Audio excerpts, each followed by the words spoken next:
Welcome back, everybody.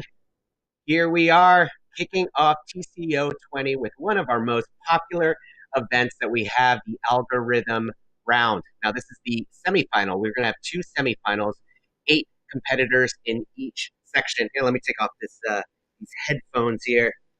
A little preview for me. So, what's going to happen here? I'm going to be turning this over soon to Errichto and lg5293. They're going to be your main hosts for these events. With them, they're going to be joined by Scott Wu and Petr, who are actually going to be competing in semifinal round number 2, but they're going to be kind of there. Lewin is going to be describing the problem, and Petr and Scott Wu are going to actually try to solve it live. So that's going to be kind of fun for our spectators here. Now, Errichto, if you don't know, he's pretty famous in the competitive programming community. He has his own YouTube channel as well with over 75,000 subscribers. So he's one of our hosts now for this show, so we're very thankful to him. lg5293, also known as Lewin, he is a competitive programming problem writer, and he's written over 150 problems for Top Coder. He's well known in the community, and he actually wrote the problems that we will be that the competitors are working on at this moment. Scott Wu, he is one of the famous American competitive programmers here at Top Coder, red rated, and he now owns his own company called Lunch Club. So check that out. He's based out in San Francisco. We're happy to have him here. And of course, Petr, 4-time champion for the algo competition. We are happy to have him online as well. So hopefully he'll have some fun with these problems as well. Now, I believe Lewin, unfortunately, is not online quite yet. It is still a little early on the West Coast, so we do understand. So we'll kick it right over to Errichto, who will introduce our special guest host, and we'll take it from there. All right, Errichto, I'm going to turn it over to you. There you go. Thanks. Thank you, and hello everybody. Indeed, for the next 80, the full contest is 85 minutes, but now 80 minutes left. For that time, I will discuss problems along with Scott Wu and Petr. Scott, Petr, say hi. Hey. And we will do some back and forth between discussing problems and talking about what happens, talking about strategy of participants. We can see their screens. We will do that later. Right now, likely each of them just opened one of the 3 problems. We will go over the rules in a moment. Scott, Petr, how are you feeling today? An interesting one. It sounds like so we're going to be starting off with the problems, but not the solutions, since we don't have Lewin here. But yeah, I mean, first thing I'm noticing is that almost all the competitors opened the 250. Only Dlugach, one of them, opened the 1000. Sorry if I mispronounced that name. Yeah, I mean, I think first problem strategy is one of the things that we talk about a lot. Some contestants always go for the 1000. It sounds like there's not too many of them here. What would you do, Scott? Yep.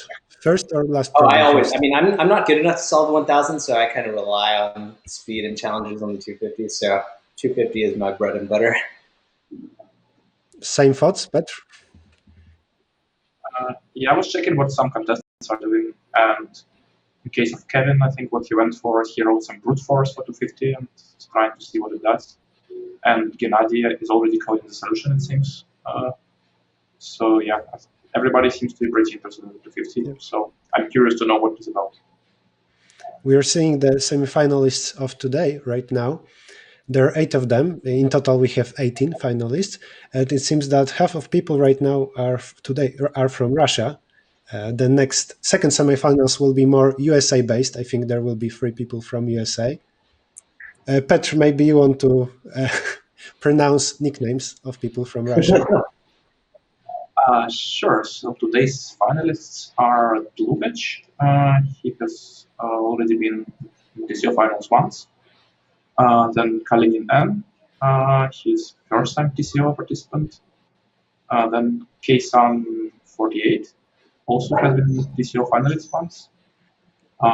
LHIC, who is first-time participant. Neil Wu, also first-time participant, even though he has been in the community for quite a while.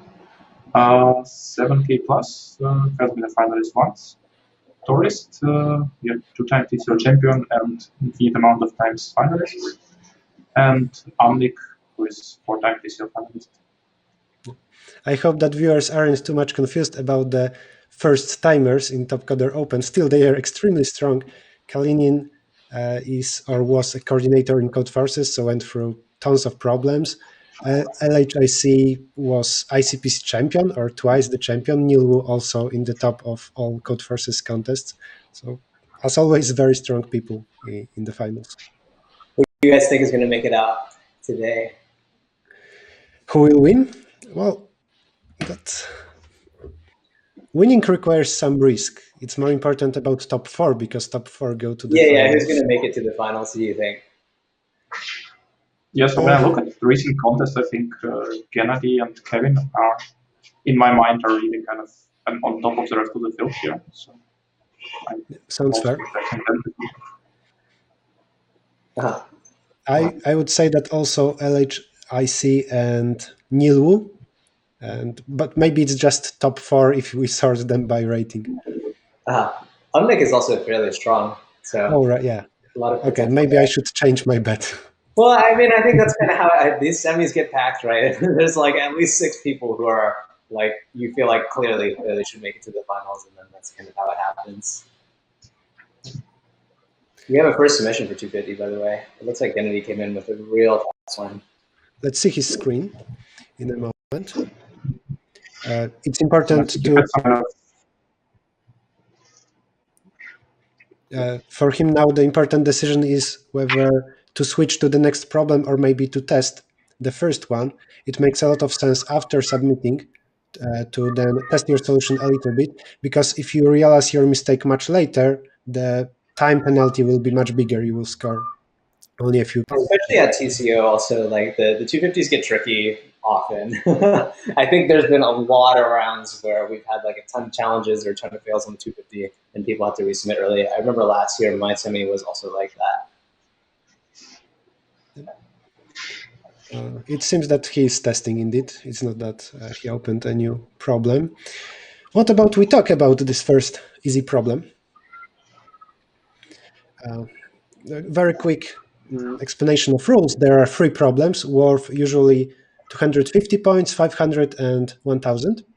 And you can do them in any order, but you need to choose, and it's important. You cannot open all of them at the same time, because then your time is started for each of them. That's bad.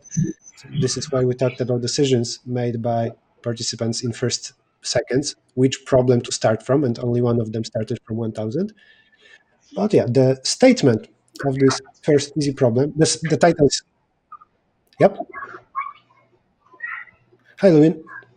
We are going to now talk about ASCII sum. Do you know the problem? Yeah, so I can describe it for you guys. So I guess we can switch to the app and draw from there. That's with the drawing. Maybe you can we can describe the problem, and I will do the drawing for the statement.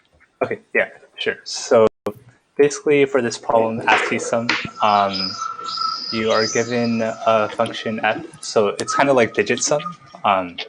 So the function f basically sums up the ASCII values of each of its digits. So given an integer, you look at f of 1. F of 1 is 49. F of 2 is 450.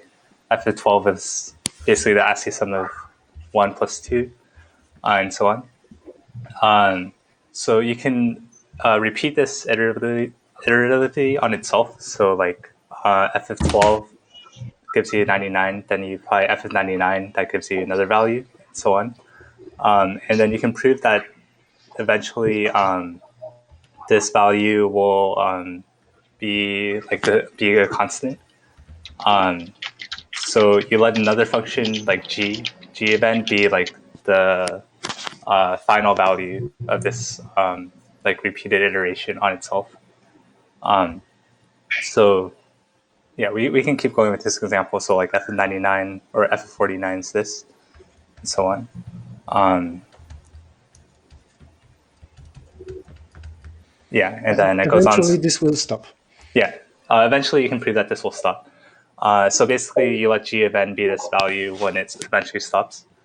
So the problem is given some integer like n, find the sum of g of n from 1 through that limit.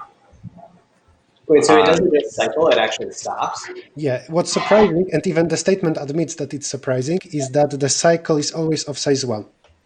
The statement literally says that it's obvious that it has a cycle. It isn't infinite with some strange patterns. It has a cycle, but what's surprising, the cycle is of size 1. Eventually, f of n becomes n. Okay. Yeah. So how big is n?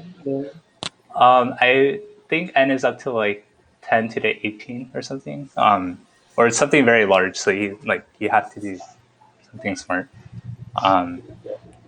Yeah, but it's pretty large. And you need to compute the sum, right? Yeah, you need to compute some of Let's or call like this final f. yeah, for final f. every Yeah. I. So From my gut equal to 1 to instinct is this. We can just solve it manually for all the numbers up to like 1,000. And then like we know how all those will turn out. And so then for all the n up to 10, 18, 10 to the 18, we Or just I think it was 10 to the 9, sorry. It's not too big, but 10 to the 9, so it's still pretty large. sure. So any number that's 18. 10 to the 9 should go up to a number which is like 600 or something like that. 500. And so then we just need to do the deep to find how many numbers from 1 to n have a digit sum of x, so all the x up to like 500, and go from there. Does that work? Yeah. So actually, yeah, that does work. So basically, you fix the sum of the digits, and you can show the sum of the digits is very large, and you can do some DP based on like number of digits, sum of digits, and then you'll get, and then you can count that using a simple DP. So that works. Is there a cleaner way to do it? I think that was the intended solution. So just for like discussion purposes, I guess like another way that you think that might seem doable at first is like you can try to find closed form, because if this was just like a simple digit sum, you can do like f like the final value of f is like equal to f mod 9 or n mod 9. In this case, there isn't such a closed form, so you kind of need to do this type of approach here, where you do this DP based on, I guess, like how many digits there are and what the final sum is. And do you know why it turns out that the cycles are always length 1? Like, why does it always end on a constant value? That's shocking to me. So I think for this specific, it's because like you chose the like ASCII sum values. So like I think you can show similarly to like if you just use the root sum, that the final value only depends on f of like or like the modulo n or like f n mod 9. So like if you look at that value, like basically that's like constant throughout like these iterations. So basically, I think you can show it lies in some range. Like I think in this case it's like 150 to 159. Yeah, 150 to 159. And then I think from there, what you can show is that the only ambiguous case is 150 and 159, and it happens that those just map to like itself. But if they map to each other, maybe like then you get a cycle of 2. But every other like mod is unique, so that's why it's mod 1. Oh, I see. Okay, right. So then at that point, like if you try to go that route, you have to figure out how many cases go to 150 and how many go to 150. Yeah, and then that one's kind of messy, so like it's a little bit complicated to do it that way.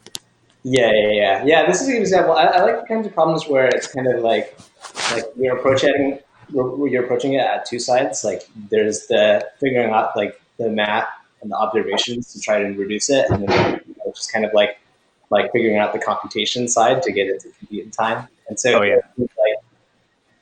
that's a good idea. The leaderboard. Tourist, I guess, still wins with 250, decreased by some value, because if you submit after some time, you don't get the full score. He did it in a few minutes, got 237. Umnik and Kalinin have second and third place.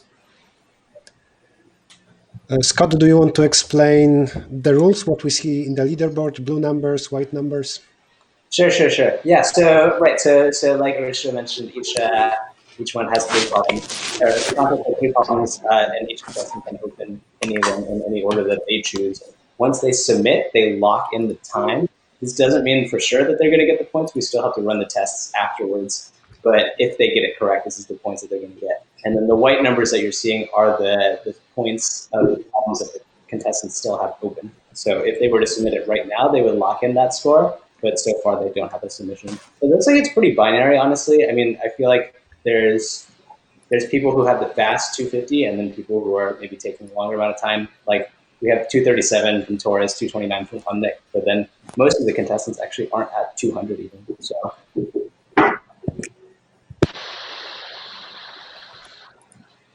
Still, mostly people are sorted by the number of problems they solved, well, with those multipliers, 1000 being the most important one. Most of the ties happen when two people solve the same set of problems, obviously, but that isn't always the case. If you solve 1000 very quickly and get 900 points, you are far ahead people who get 500 points for it, because they solved after half an hour, let's say, or 40 minutes. Kevin submitted the first problem for 194 points and is getting the fourth place right now. Yeah, and by the way, like top four is the magic number.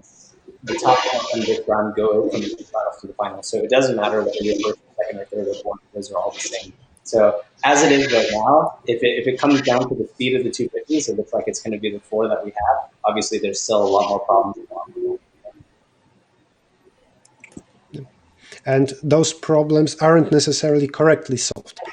After the coding phase ends, we'll have a quick break and then a challenge or hacking phase where participants see each other's code and they can try to hack it, provide the test that is a counter test, and then they get plus 50 points, and that other person gets 0 for this problem. And after that, there are real sys tests. What do we see right now on Neil's screen? Testing on samples?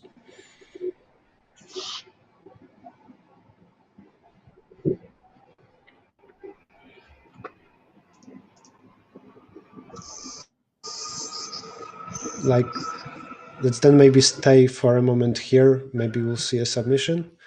Yeah,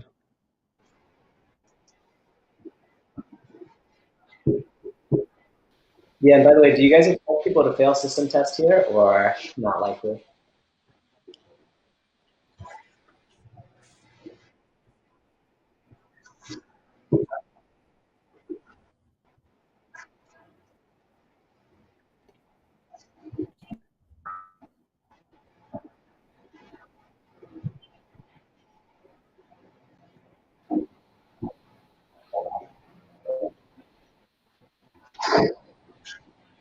Makes sense. Are there any like nice samples here? Sometimes the samples are nice, sometimes they're kind of unforgiving.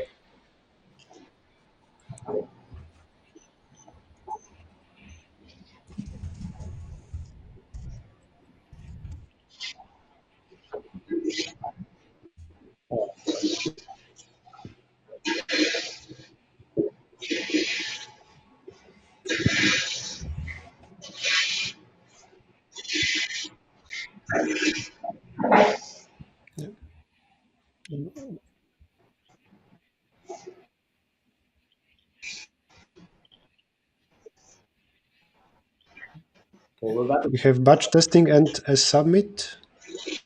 Yep.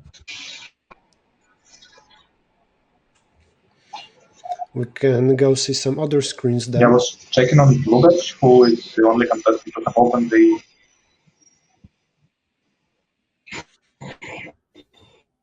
only contestant to open the hard Bluebetch. He seems to solve it from her so far.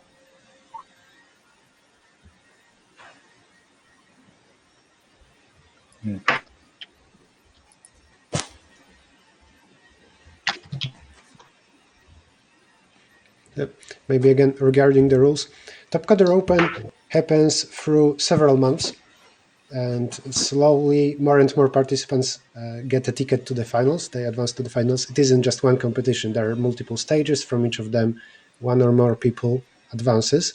So slowly the finals fill with 16 participants. Then they are randomly split, I think randomly, I don't think it's based on rating or anything like that, into two groups of 8 people. And from each semifinal of 8 people, 4 will advance to the finals. Finals we will have in several days, and then top 8 faces each other, but not face, they fight for just basically the top, the first place, not just top 4. So today it doesn't matter who wins, it's just bragging rights, small bragging rights. You need to aim for top 4.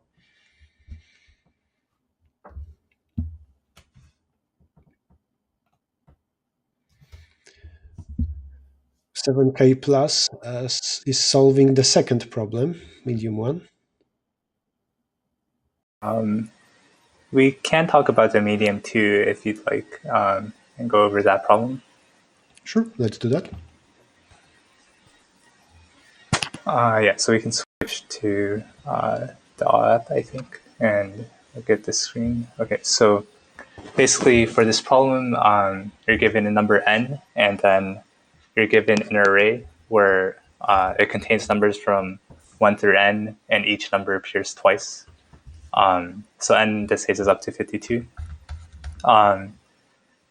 So it's kind of like a permutation of, but each number appears twice. So in this case, in one operation, you can choose one number and remove it from the array, but only if the distance between those two numbers is an odd length. So for example, you can't remove the ones right now because they're an even length, or you can't do this operation. But you can remove the twos because the twos are an odd length apart. But after you do the removal, it might shift some other things together. So like you get a new array where you just combine everything again. And then from here, you can keep removing things. So you can remove the threes now.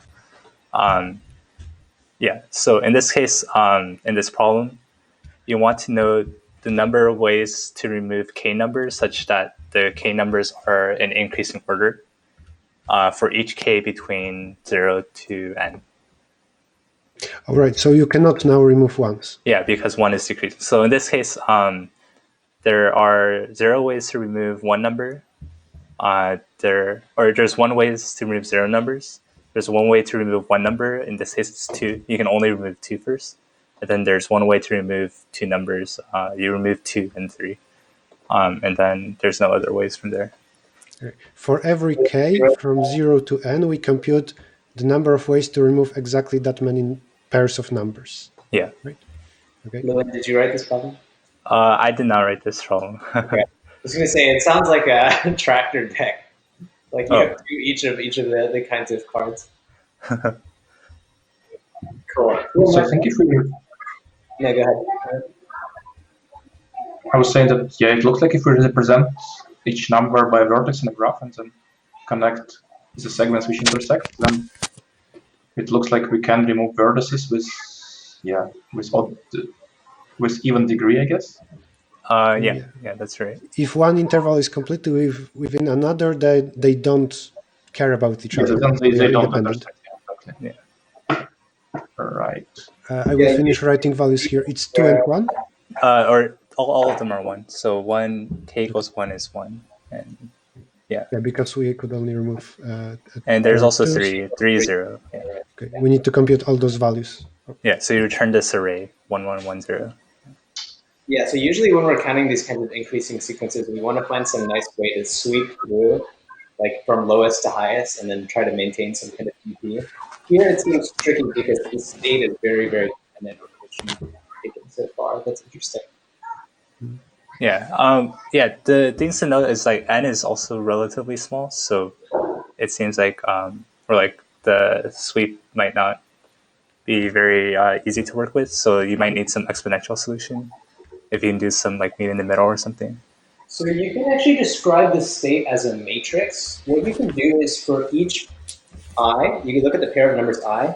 You can find all the numbers less than I that have exactly one value in that interval, because those are the ones that are going to affect it. And so then what you need to do is you need to find something where like the rolling basis count is odd, like making up this term basis count. But like you go through the elements of the basis and like each one has to be odd basically, right? Yeah. I think that sounds like basically you have this like directed acyclic graph where you say like I affects J or something, right? Like Yeah. J affects I, yeah. And then if you have chosen, like you want an odd number of things chosen inside. And it also depends on like how far they were initially apart. Gonna be in a very contemplative mood right now. Yeah, it looks like he's thinking. I think he is also working on the medium right now.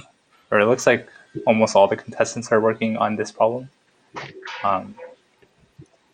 Yeah, so but going from your kind of clue, I would say, kind of everything that matters after we pass half of the numbers is the parity change for each of the second half of the numbers.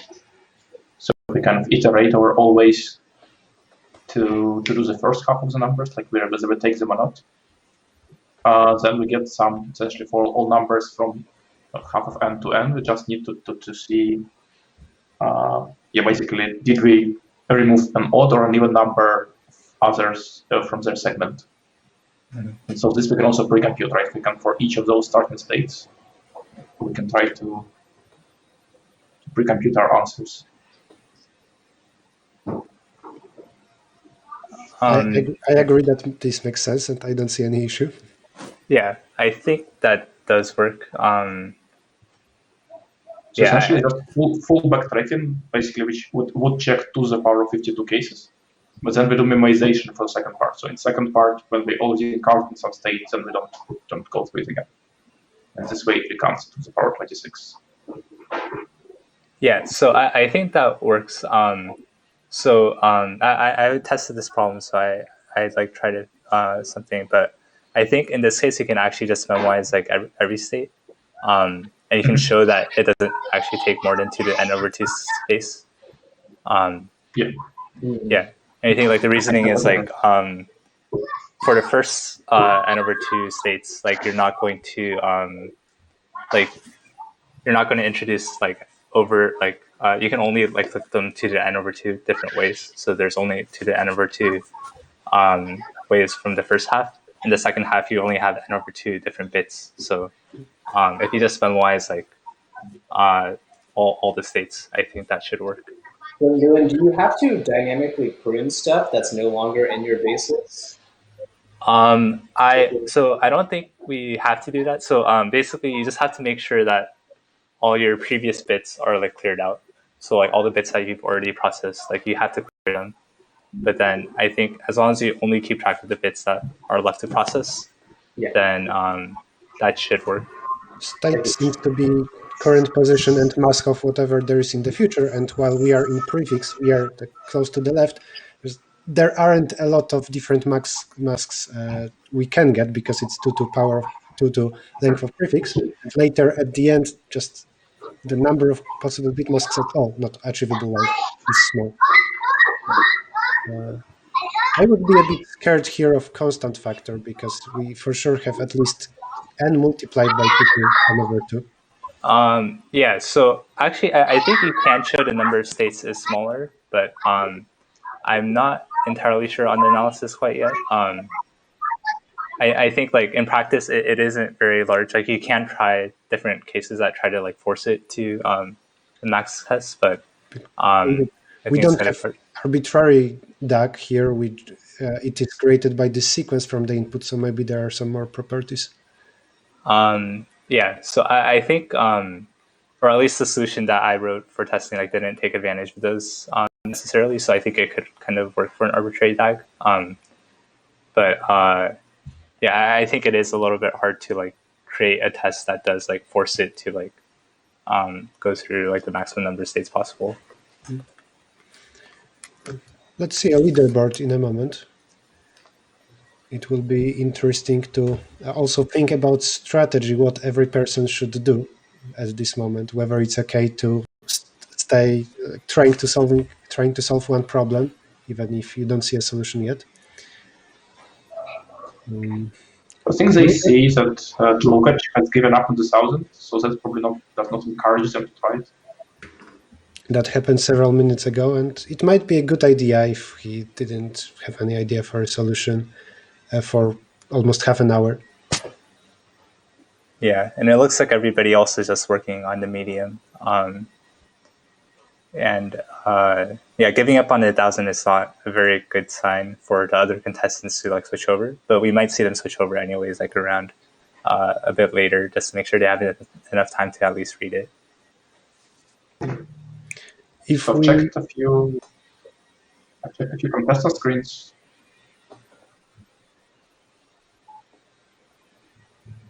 Yeah. Somehow it seems that nobody is really trying to code the 500 yet. Yeah, so I think the analysis is a little bit hard because you do have to be careful about the constant factors and stuff. So maybe they're just making sure that their approach will fit in time, or if there is a smarter way to compress the states. I also did spend a lot of time initially just trying to figure out if there was a way to do it smarter, but then I just tried the DP solution, and that did seem sufficient. So is n times 2 to the n over 2, is that good enough, or is it meant to do something more than that?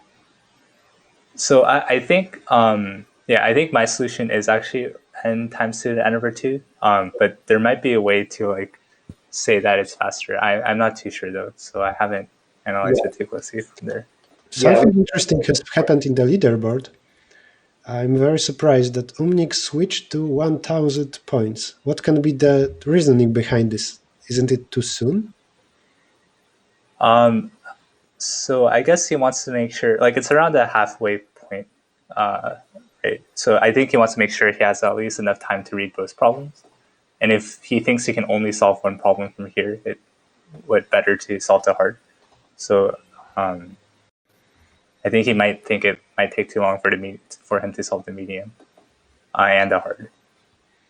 But also, he's a strong contestant. He must be, I would say, very puzzled about medium if he decided to switch, because he kind of forgoes the possibility of solving both medium and hard and getting good points. Likely now he will decide between medium and hard, and that might be too soon. Yeah, it is an interesting piece because he's already the second place right now with just his 250. So you would think that he doesn't need to make any big moves as long as he keeps it consistent and doesn't get anything too bad happen. He should be okay. But it must be like you're saying, Camille, that he's giving up on the 500 and moving to the 1000. Let's see what happens here.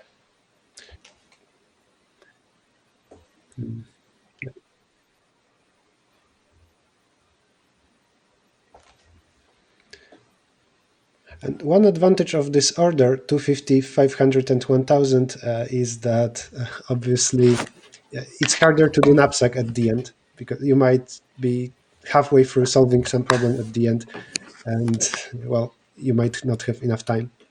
This is why I start with 1000. Switch.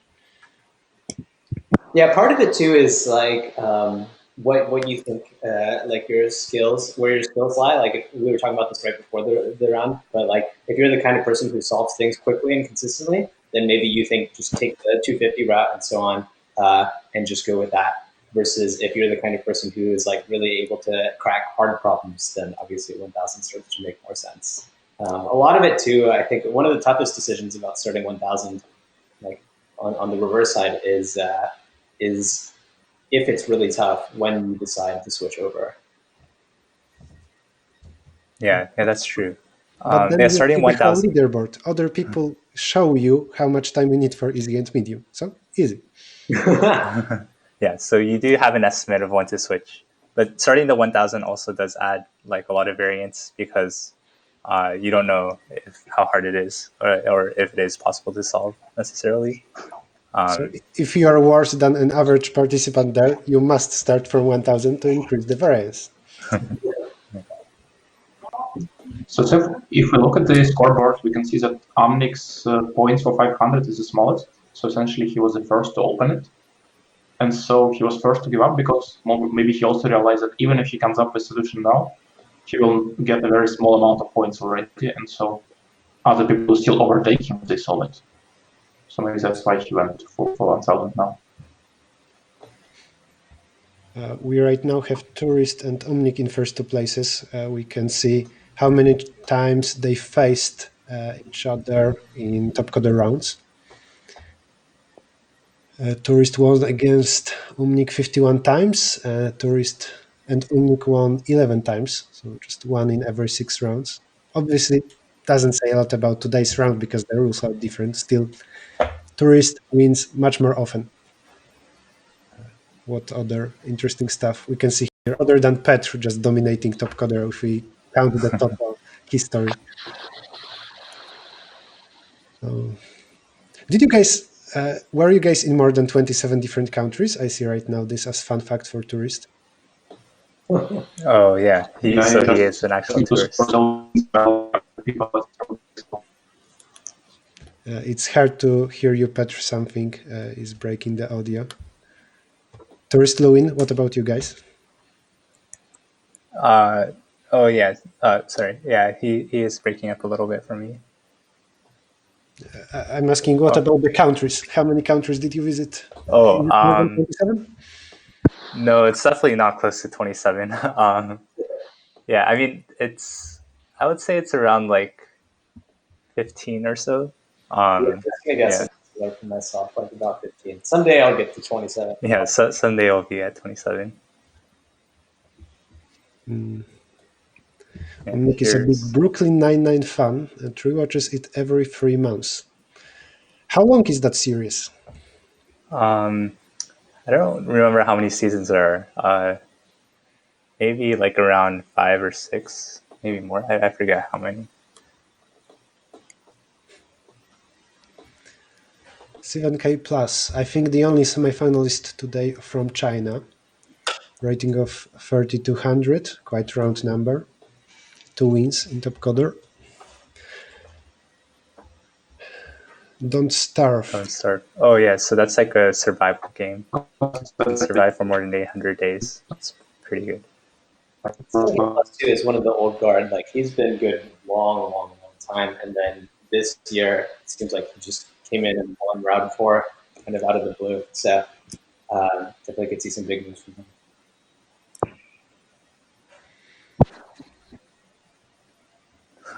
This is Neil. So it's actually surprising this is his first TCO finals, even though he has been a member for so long. But yeah, he's a very long time competitor, of course, and I guess Scott has probably a lot more to say about him. He's like 20 meters away from me right now, I think. But yeah, so he's. I mean, right, like you guys mentioned, this is his first TCO. It's kind of interesting. He was actually a top competitor already in high school. Took a few years off from competitive programming, so it's probably why he doesn't have too many TCOs. But the past year, 2 years, he's gotten back into it, and he's gotten good real quickly. So yeah. What happened? Why did he return back to it?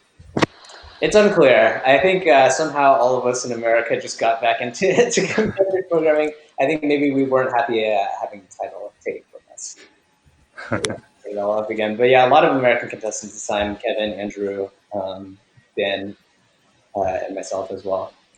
Kevin is a fan of long hair and hasn't cut his hair since TCO 18 finals. This is so mysterious. I wonder if he get cut at the finals. I think actually on the contrary, we used to have top quarter finals where like half of finalists were from Poland, and I think this time we don't have any. So what's happening there? What's happening right now in Poland? I guess we are bored with competitive programming. What else can I say? One,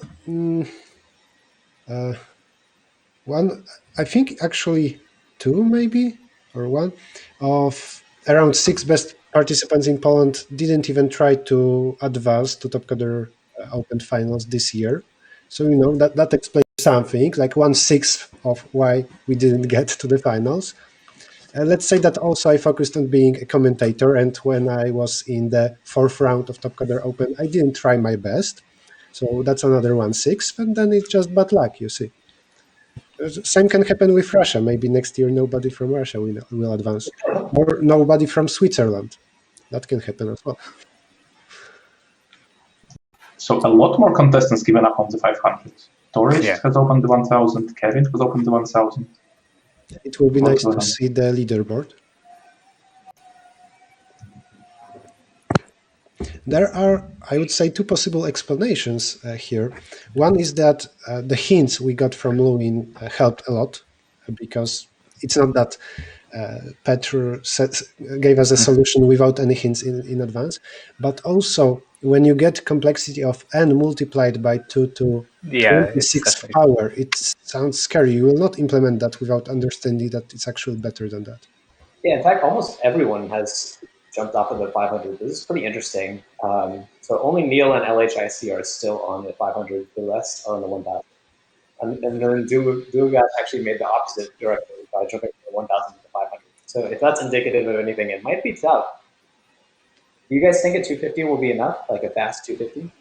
I think for top 4, maybe, because I looked at the 1000. I didn't solve it yet, and the 1000 did look quite tough. We can talk about the 1000 briefly as well, just to show you what the problem is, at least. Oh, okay, yeah, we can switch to coding first to see. This is Dulash, and he's coding the 500, it looks like.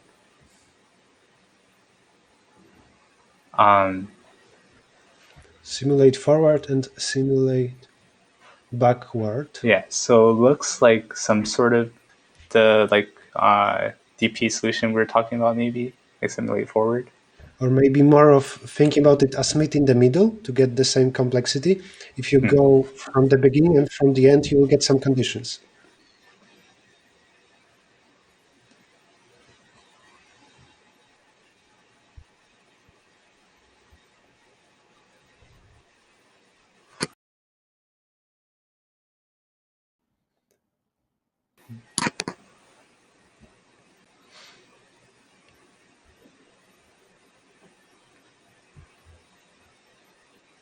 Yeah, now let's see some next screens.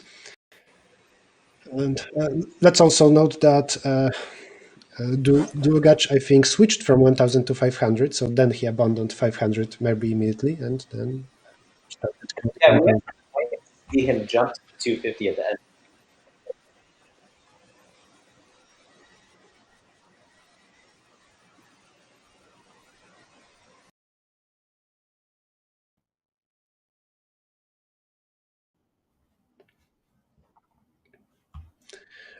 Shall we talk about 1000?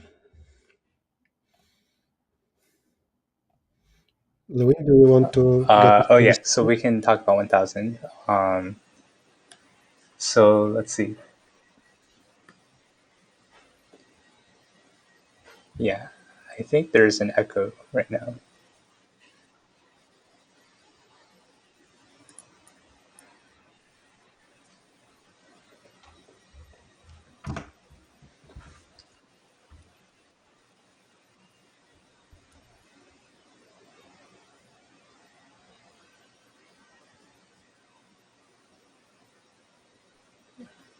Okay, all right. So yeah, let's go into the 1000. So in this problem, you're given a number n and a number k, and you want to basically construct an undirected graph with n vertices, and each of its weights are an integer between 1 and k. And you want to count the number of these graphs you can make so that the minimum spanning tree in that graph is unique. Count the number of ways you can assign weights to this graph so that the unique MST, or there is a unique MST, and just return it mod some number. In this case, the bounds are n is between 2 and 50, k is between 1 and 10 to the 9, and then the mod is just some prime number, or large prime number. Is the graph? You are given the graph. Yeah. So the graph is. you're given the number n, and then you want to assign weights to the complete graph. So like between every pair of vertices, you assign a number between 1 and k to it.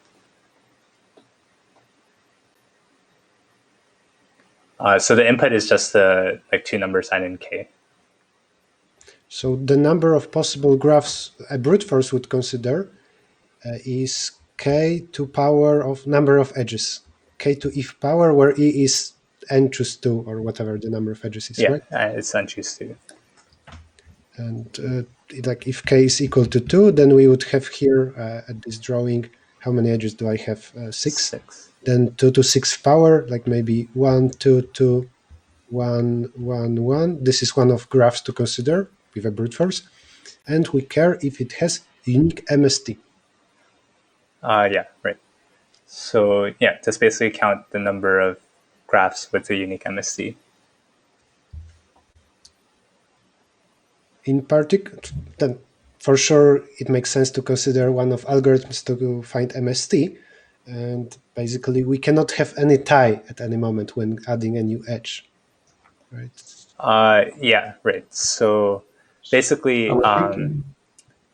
I guess one way to start is if you consider the largest weight edge in your MST, like you just fix that first, and you just remove all edges with that weight. Basically, it'll split the graph into some components, and from there you can kind of recursively solve it. And every edge between different components has to be strictly bigger than like the edge that you just fixed to remove. Do you want to first take the smallest edge or biggest? Yeah, I was thinking that we can go like the Kruskal algorithm, go from smallest to largest, and at any moment we have these connected components that we already have. So we have this like number of partitions of 50, which I think is around 10,000. I don't remember possible states. Yeah, so I think you could. So if you do go from smallest to largest, you do have to figure out a way to or like when you compute the transitions, like the edge weights can be quite large, like up to 10 to the 9. So like it's kind of hard to generalize this partition to like do the transitions fast, I think. Yeah, but isn't this some kind of function of like it's some polynomial function of k, I imagine. Yeah, I wanted to say the same thing. We don't care about huge k because we only care about the values we will really hit. So we can decrease k down to the number of edges. Yeah, so you can decrease k down to the number of edges. So basically, yeah, there's only n choose 2 unique, at most n choose 2 unique different edge weights that we can have. So it's some like you can kind of show this as some polynomial in k. I guess the question is like how big is the degree, because I think of this polynomial, because you'll need to iterate through at least that much, or that's like your upper bound for k, right? But assuming that k is small, did I get the idea correctly that after we process, for example, edges with weight 1, then we care about sizes of connected components and we will sort those sizes to say that this is small number of states? So basically you're saying do dp on the partitions of n, basically? Yes. Yeah. So is partition defined by sorted size? Yeah, it's based on sorted sizes, I think. Okay. So I think this might be too slow if you just do on partition. So I don't know the complete solution. I just know like basically some parts of it. But I don't think that, or I think like doing it based on partition might be too slow. So I think we can see like number of partitions with 50. I forget how big that is. But it should be also multiplied in the state. Not only I need this, but also the number of edges already used. I think we don't need the number of edges per every connected component. It doesn't matter how they are distributed, but the number of edges used. Yeah, so basically like once you fix the smallest weight edges, you need to count like the number of different spanning trees within that, which is like not too hard to do. And there's a closed form for that. But then the other thing is you also have to assign weights to edges within the same component as well, right? Okay. Yeah, so I think maybe this could work. I'm not too sure, I guess, of all the details of this yet. Yeah, I think it's a bit too slow still because the partition number is 200,000 and k is up to n squared. So it's Yeah, it's like 200,000 a times few k. billion already. About this problem is since we're only computing 50 different polynomials, even if things a little bit too slow, we could actually just pre-compute this and run this. I mean, it might be too much here. Yeah, in this case, you're also given the prime mod. So Okay. yeah, so that you can't pre-compute. Or like the mod is like part of the input, so you can't pre-compute it for a fixed mod.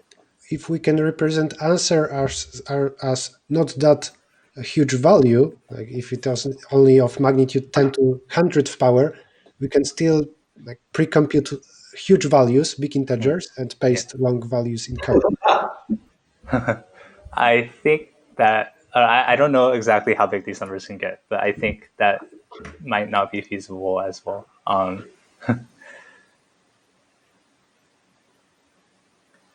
Maybe we will think more about the solution here because none of us knows how to solve a problem. And while thinking, we can check out the leaderboard and then go through screens of all participants to see what everybody is doing right now. It will be interesting to see if they are back at medium. Oh, it looks Maybe like trying to almost solve. everybody switched to hard, or at least like opened it. Yeah, so I do think the medium is pretty tricky because I also wasn't convinced my solution was fast enough. So like maybe there is some analysis that you can do to show that it's faster than actually n times 2 to n over 2. I think I would not implement it if I Yeah. thought it's n times 2 to 26 power. Already 2 to 26 power is a Yeah, lot. 2 to 26 is already quite large. So I think, yeah, it makes sense for them to move on if they can't figure out why it's faster. The only person coding right now is still Dlugacz. And we still have that simulate forward and backward? The simulate backward is still empty. Yes, Yeah. interesting. Obviously, if he gets the 500, I mean, at this point, it looks like that's going to be enough to bring him to the top 4. He actually has another route, too, because he still hasn't opened the 250, so that might be something that we'll see later on. He knows exactly what score he needs to get to the top 4 of 250s, and the trick really becomes, like, we don't see many submissions on that.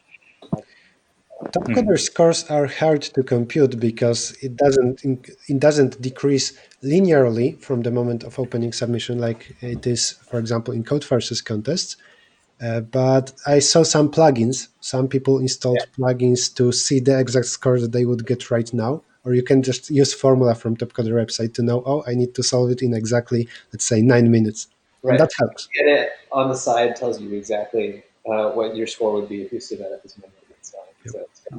My experience would tell me that if you really try to focus on this, so instead of just trying to solve the problem, you try to kind of modify your strategy based on the scoreboard, chances are it will only hurt you, I think. So I think he will probably do if he has time for 250. He'll just try to.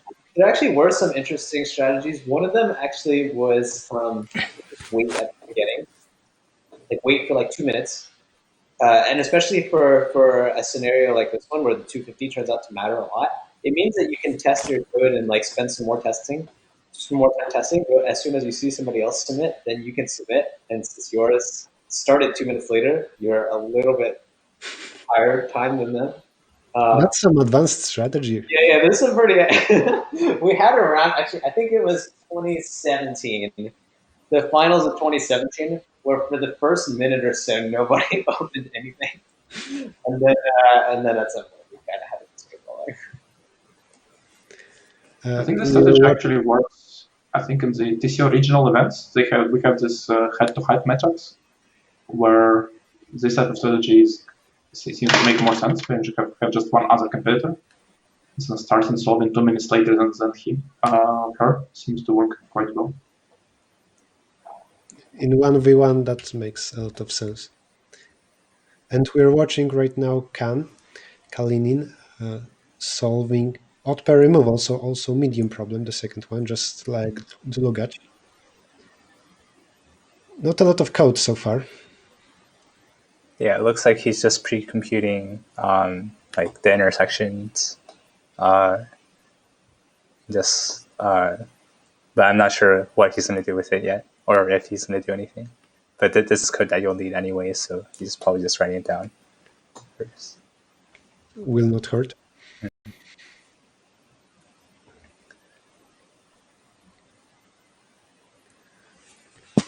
You're just thinking and sneezing.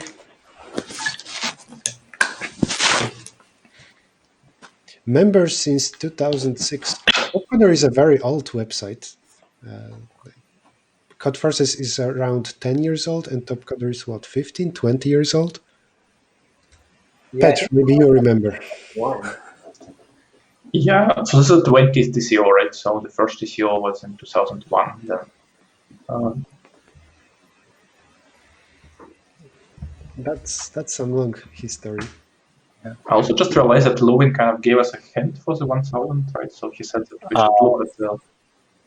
Yeah, so I did say go from largest edge to smallest edge rather than smallest to largest. So I think going from largest to smallest is a hint towards the right direction. Because then you don't, instead of partitions, kind of if you look at what is the largest edge in the sparring tree, then your vertices just split into two parts, and they are kind of independent from the mod. So you don't need to have partition in your state. You just have the number of vertices in your state now. So you're saying if we have an edge with, let's say, cost of infinity, but do you want this edge to be in MST, or it will be just arbitrary edge? So the largest edge in the MST. Yeah, we fixed the largest edge in the MST. Maybe infinity isn't then a good notation for that. Let's say, okay, fine, edge of weight 10. Oh. And now... So the graph has to split into two parts by this edge. And all edges between the parts have to be more than 10, or at least 10. And then you can just build those internal graphs. And edges within those graphs have to be at most 10. Edges within those parts have to be at most 10. Actually, no, that's not true. So you do need edges there. Yeah, you can find the number of. I think there's a nice, clean way for a given partition to find the number of spanning trees on that partition. For example, like let's say you have a partition of like 4, 3, 1, 1 or something, like 4 groups, and you. I think that there's a nice modification of K-Ray that works for that. So you do that first, and then you just like multiply each of the values for the inside CCs. Is that the idea? Yeah. So that is the right idea. So there is a formula like generalized Cayley's formula, which is like based on the sum of the sizes of the partitions. I forget what the formula is. It's like I think it's like n time. It's like the sum of the nodes to the like number of components minus 2 times like the product of the sizes, I think. But like basically it decomposes independently. So you don't need to like fix the partition beforehand. You can like do a DP. There's actually a super sick proof of that using proofer sequences, basically, which comes out to a nice like combinatorial argument. Yeah, right. But I think in this case, you just use that formula. So for this, you fix all the edges in the MST, or like you basically say all the edges which are weight 10.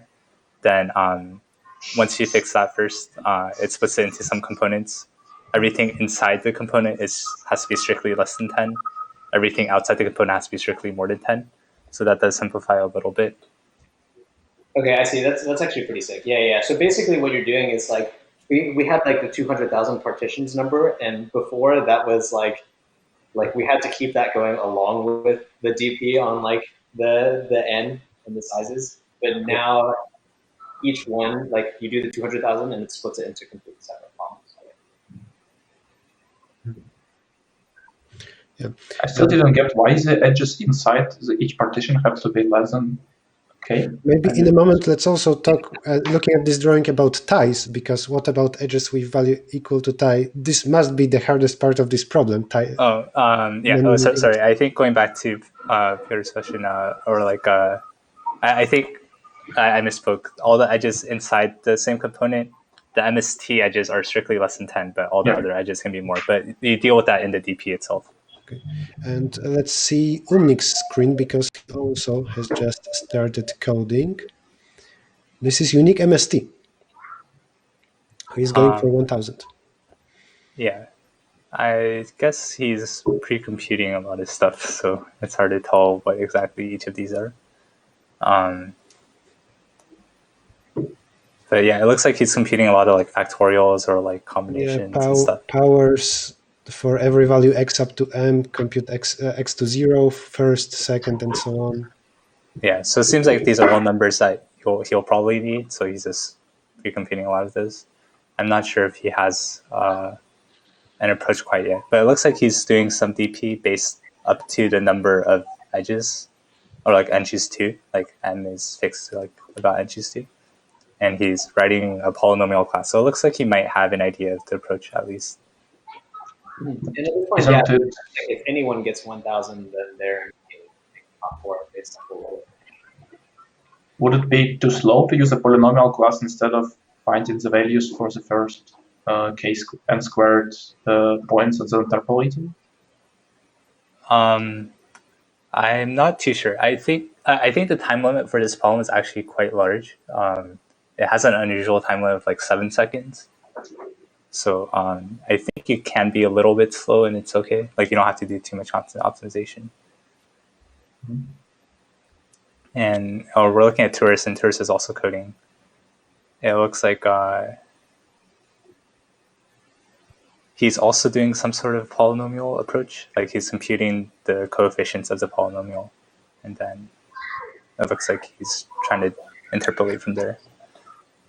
I guess for Omnic and Tourist, it doesn't even matter that much because I think they're quite likely to advance with just one problem because they have very good times for it, and it's not so likely that we'll have like 3 more solutions of the hardest problem.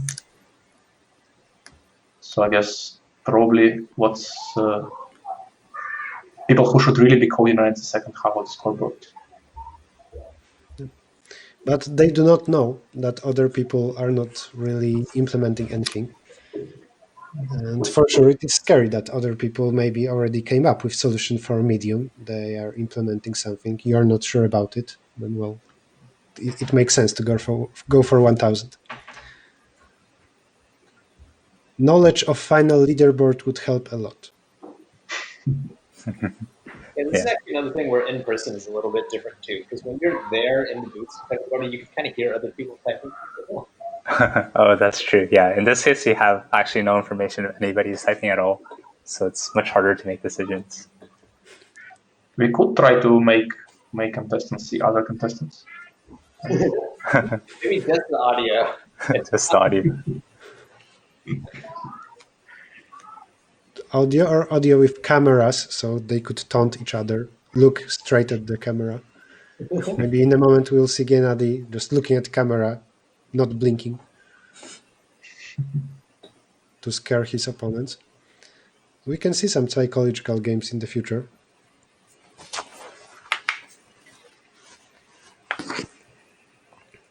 During ICPC, my teammate temporarily had a thief replacement for one thief, but the thing was, it was temporary, and he could put it back down with his tongue, and it was very scary. So he could make himself kind of thiefless for a moment. And he tried that during some ICPC training, looking at team sitting opposite to us. And yeah, it indeed scared them. Yeah, I guess you can't really do that in the online finals now. Can't intimidate them in person. Sadly. Right. You can't intimidate by compiling and testing them because they get all the messages for that. Oh, yeah. They can see if you have compiled their solution. Actually, they can type in chat, so there are more possibilities than just compilation. Okay, so Lukic is submitting 500. Wow. Yes, for if I saw correctly, 243 points. That will give him the first place right now. Yeah. So I think for the 500, there is no max case in the samples, or there's no big case in the samples. So it's unclear if it'll run in time or not. That could be a challenge opportunity for other contestants, but if it does hold, especially people in the bottom couple, like if you're Neil or 7K plus, what you're thinking is like there's a good chance that you can get a challenge, and you need the challenge anyway, right? 50 points is enough to get top 4, and otherwise you're not going to make it. Like I could totally see this season. Yeah. Lugat should now for sure test his 500 a lot on max tests. Also on variety of max tests, because not every test with maximum n will trigger the maximum number of states. Unless he has some iterative solution where it's exactly the same running time every time, then sure, it's fine. And then he should just switch to 250, and if he solves both, then he has a very safe position.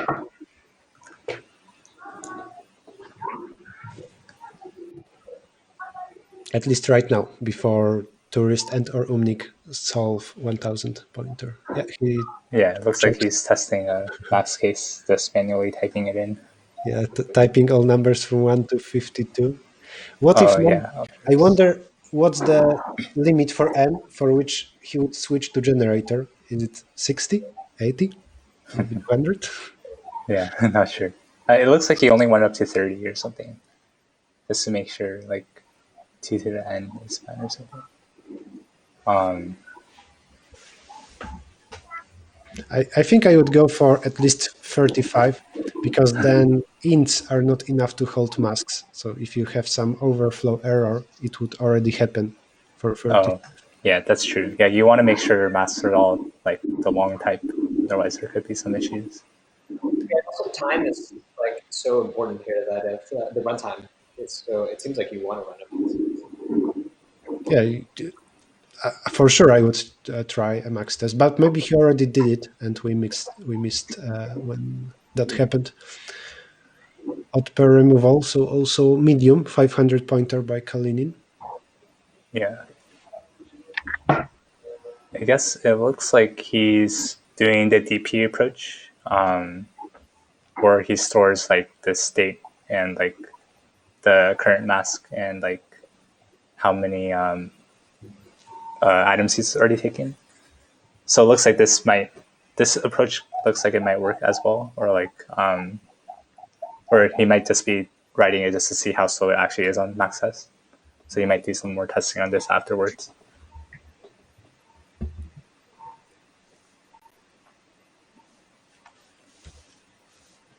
It's interesting to see how all contestants seem to use completely different environments for coding. So I'm not even sure I saw two that use the same system. Yeah, that's true. I think Kalinin uses a very nice environment. Genie seems to be a superior editor. Do you also use this environment? Why would I say that otherwise? I'm not gonna lie, I actually couldn't write at the top. I use Genie, and if only I got $1 every time somebody is asking me why not Vim. Vim seems to be people's favorite, at least I know in the internet. If you make any poll, I'm sure Vim would win. But well, Genie is also popular, at least in Poland. I don't know about other countries. Yeah, I think we can move back to the leaderboard because there's actually a resubmit, so we can see what happened there. Yeah, Dulwich had resubmitted his medium, so I guess he followed Kamil's advice and tested quite a bit. Maybe he's actually listening to the stream. You shouldn't give so many hints on the stream. Getting some advice. But likely he's done with testing because he opened the 250.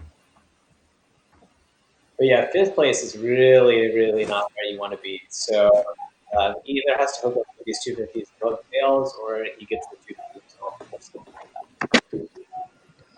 Well, but given that what we heard from Lewin, that both 250 and 500 don't really have strong samples, I don't think somebody failing 250 is a very remote possibility. Yeah, that's true. The samples are not too strong for 500. For 250, I think it's less likely to fail, just because of the nature of the problem. But if any of these fail, I think the 500s would be the ones. You can always get some overflows in 250, but other than that, maybe not really a lot can happen. Yeah. But are there big samples there or not? I can take a look. Or maybe not, because I was logged out, so not me. Looks like Gennady has given up. Maybe. Very contemplative.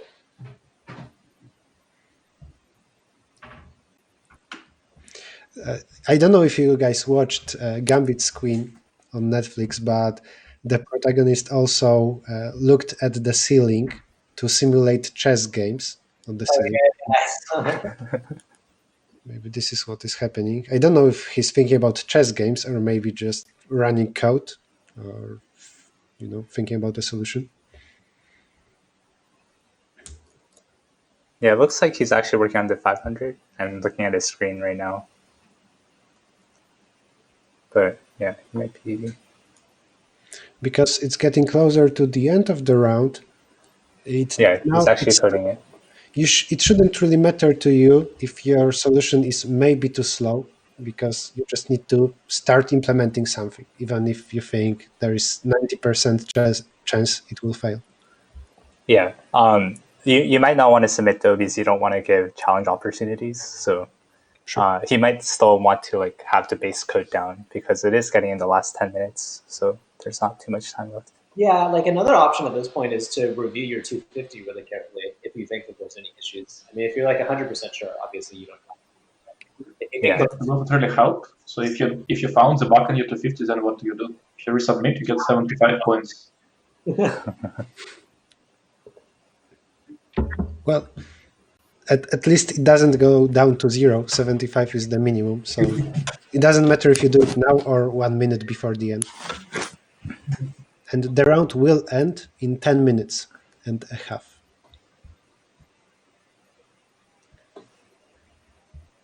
How do you guys estimate chances that Umnik finishes 1000? 20%. I wanted to say 20% as well. Yeah, 28% sounds about right. So on his screen, you see example 0 passed, all 4 tests passed. Is it for this problem or not? Oh, that looks like it's for ASCII sum. Yeah. All right, that's ASCII sum. Okay. But that would raise our estimations, maybe.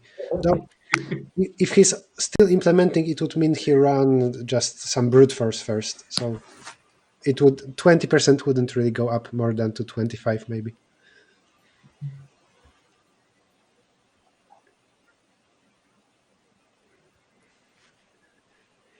So 10 minutes are left, and maybe in the last minute, participants will actually stop solving problems if they don't see any chance of finishing. And then it's time also of testing your other solutions. But then if you resubmit, you get very low score.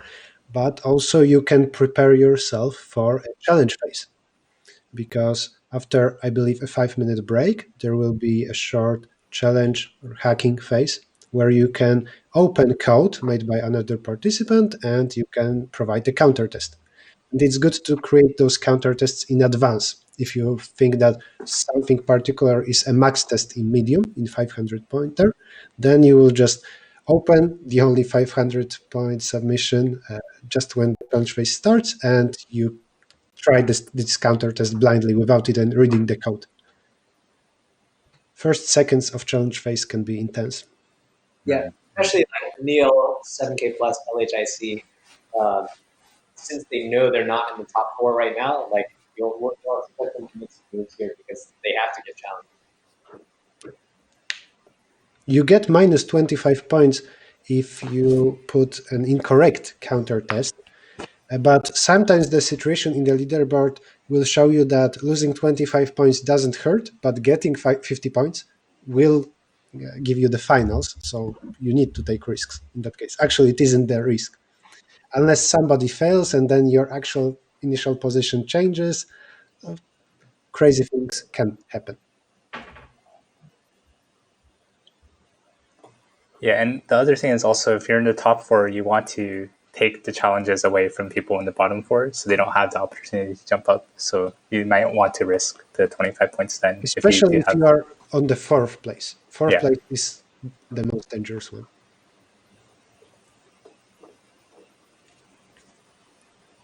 for the third place, you can only go down from top 4 if if there are at least 2 successful challenges by 2 different people, but also this will shuffle leaderboard a lot. So likely, if we don't count those plus 50s, your place might change just because there is system test.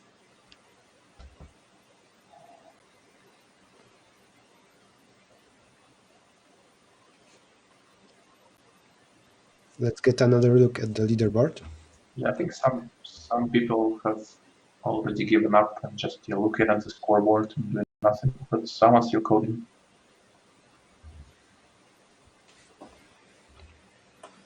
Or in case of Ken, I think he's just having breakfast.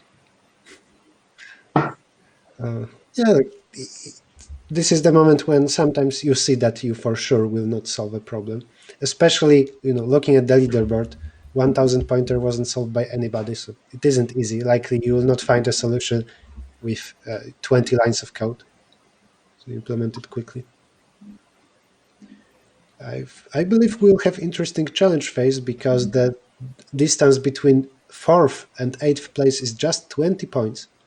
That's less than half a hack. Yeah, that's true. So even if you do have an unsuccessful challenge at first, you can make it up with a successful one. Exactly. So who do you guys expect we'll see submissions from at the end? I think Dulugach could definitely do one on 250. Yeah. It looks like there are a lot of other people working on 500 as well. I'm not sure if they'll finish or not in time. If Tourist spent his time only on 500, I would say that he has best probability of getting it, but also he started implementing 1000 at some point, so it's not that he spent 1 hour on 500.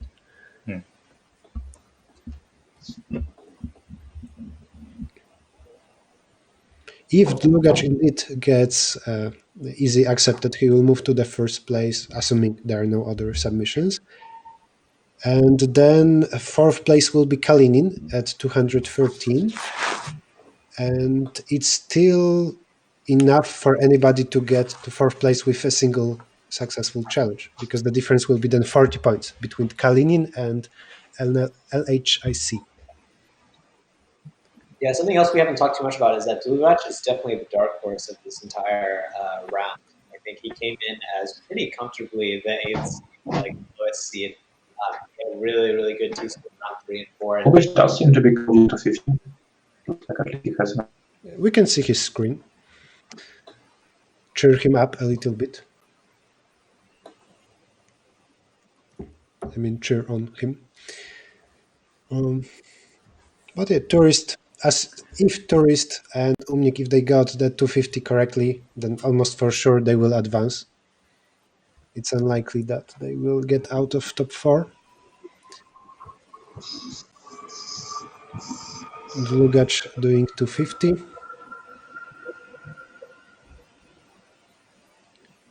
Max N is 18 multiplied by 9 in ASCII value, so he's doing the standard DP, exactly what you should do. If you want to avoid the tricky case Lewin mentioned earlier.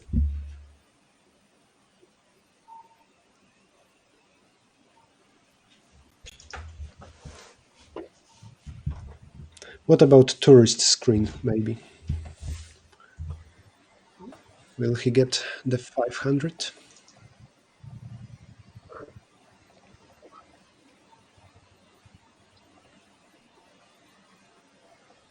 Tourist is not coding. Maybe still analyzing chess games on the ceiling. Kevin, Kayson is batch testing the 250 point problem.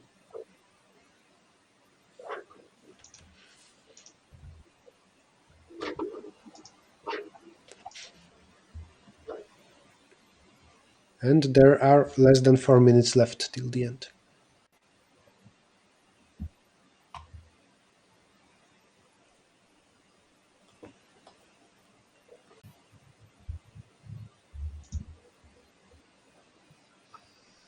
Likely just preparing now for the challenge phase. Given up on 500. Let's see the leaderboard, and before we get those final submissions, what do you guys think? Do we have any surprises today? People from the top not really being in the top? Tourist and Omnic were two favorites. That's true. Yeah. Yeah, I mean, the top four so far is not too surprising. I think if Dlugac makes it, it's very possible that'd be big.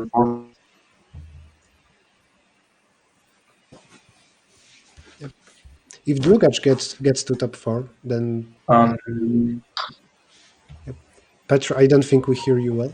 So Neil is actually coding actively.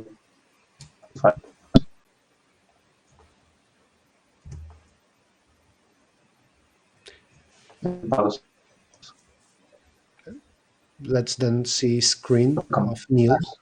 Question from Neil. Neil is definitely the type who would come in and submit a heuristic like memoization, even if he's not 100% sure it's best. So that might be. Yeah, he might just submit that. It looks like he has been coding that though. Yeah, it looks like some kind of DP on state. So he's getting out of bounds error. It is probably right. Yeah, he's pretty close. So we'll see if he can finish in the next couple minutes. Running GDB to get the line where the error happens.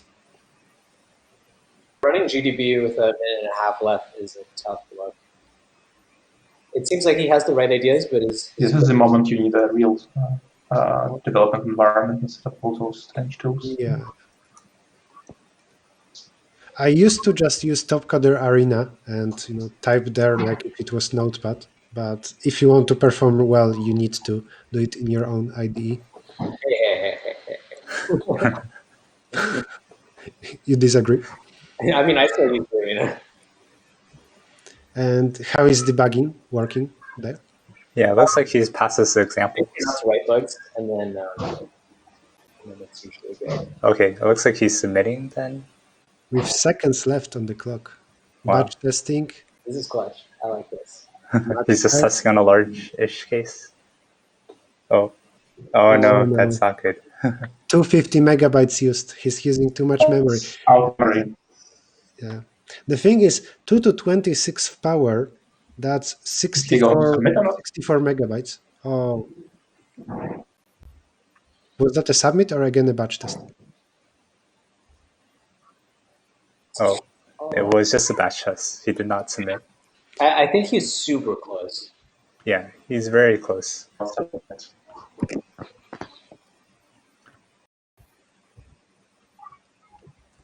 And Dlugac has... Oh yeah, Dlugac hasn't finished at 250, so no new submissions at the end. That's actually very interesting because I think those two people being closest to getting one more submission, right now they have 5th and 6th position. They are just outside of top 4 and it will be for them just enough to secure the place in the finals. And in 4 minutes, the challenge phase will begin, and likely in first seconds we'll see some action. Some people might get -25 maybe because they try to blindly challenge somebody else, and then it will be more calm with people reading each other's code. I think if I'm Neil, I just instant challenge Dlugac in this sort of challenge. So Neil already has a large test case for 250 already. Yeah, he also has a large test case for the 500, so he might just like. Because you basically need Dlugac to be wrong anyway to make it, right? Like if Dlugac is right, then at least 3 of the ones above you are also right, so you have trouble. Yeah. And if you need that anyway, then just try and challenge it, get the points. Yeah, that's a strange thing about strategy for challenge phase. Let's say for Dlugac, is that for him it's better to challenge people below him than to challenge people above him. Because if somebody above him fails, then he'll be in top 4. Right. And he can steal a challenge from the people above him if he challenges the 3 below him. We can now maybe cycle through codes of participants to see if they are working on some complicated test, maybe for indeed 500.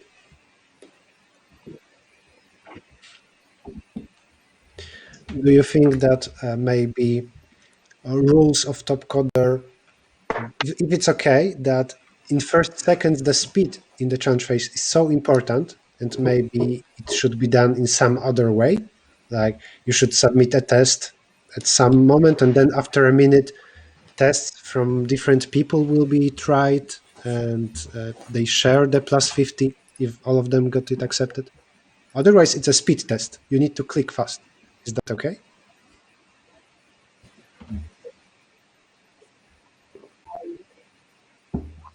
Yeah, it does rely a lot on like the mechanical skill, I guess. I mean,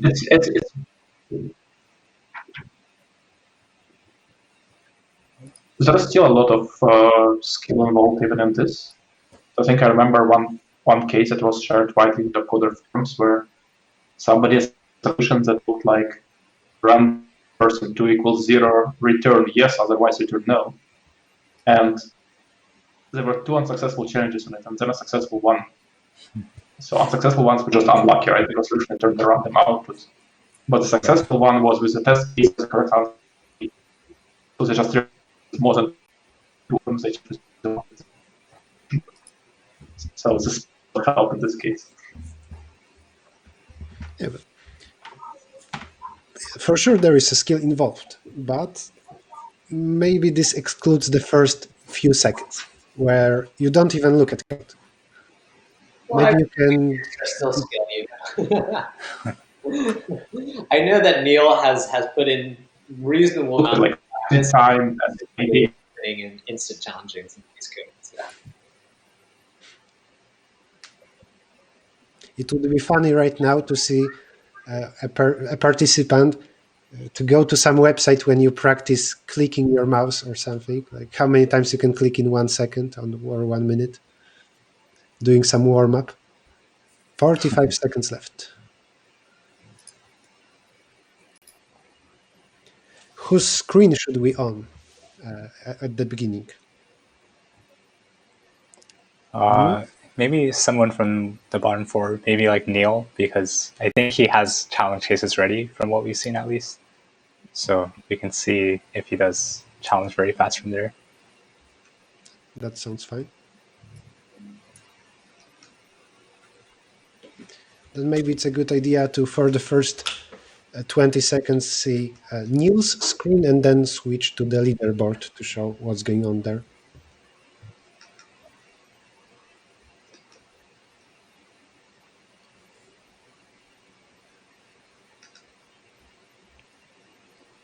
And it's exactly the full hour, so it should start right now.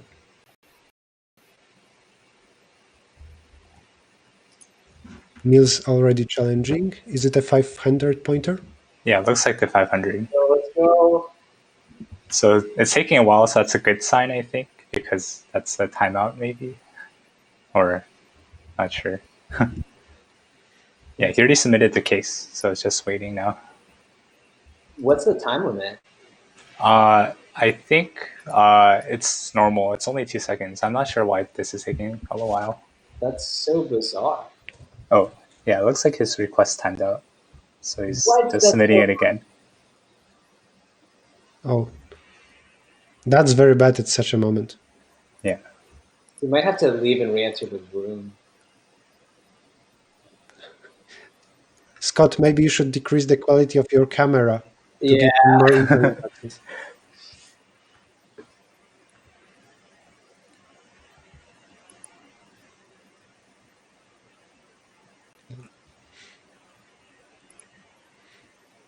Yeah, it looks like his request is timing out. So He's probably not the only one too. yeah, it looks like maybe everybody's having problems with challenging. Leave and re-enter the room. That's always very frustrating during any contest. Yeah. But yeah, this happens once, I would say, every 10 contests. Is that a good estimate? There are some issues, technical issues. Yeah. Oh, something happened.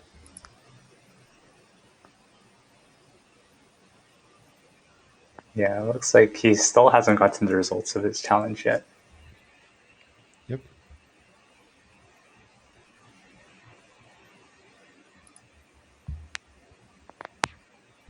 Or maybe actually those challenges go through. check some other screen. Yeah, let's do a quick shuffle Yeah, we through can cycle screens. through all the other screens. 5 to 10 seconds for each screen should be enough.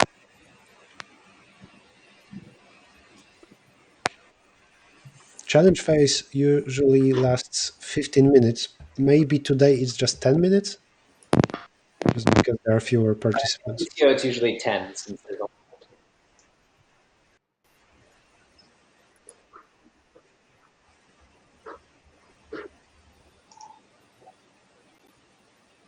We saw an admin message right there. Please give it another try. Yeah, it looks like he logged out and logged back. Okay, it looks like Gennady is retyping Lugach's 500 to run a stress test on his machine. That makes sense. If the code isn't very long, and especially if there are server issues, then you should retype somebody's code. Yeah, it buys you some time to come up with a stronger challenge phase.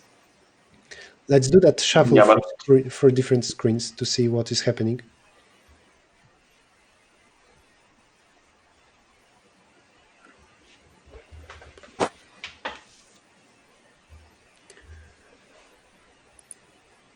We'll get those other screens in a moment. There's some small difficulty on our side, streaming side as well. Oh, okay. Yeah, we switched to tourist. That's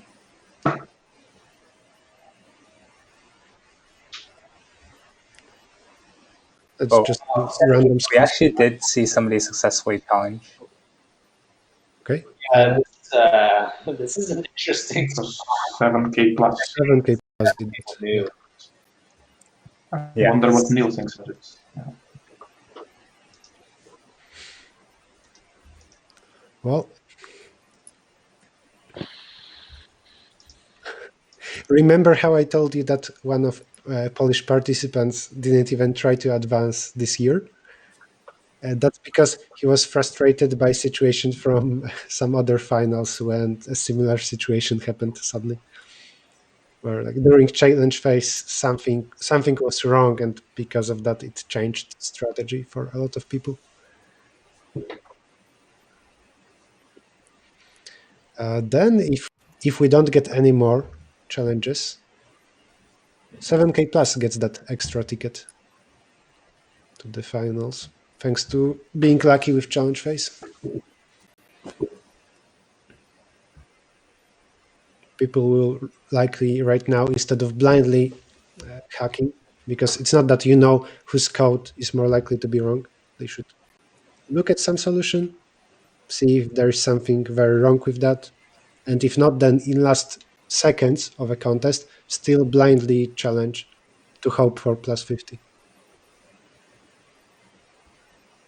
Unless you maybe have 5th place, because 5th place still can hope that somebody will get wrong answer on system tests, and then they will drop to the last place.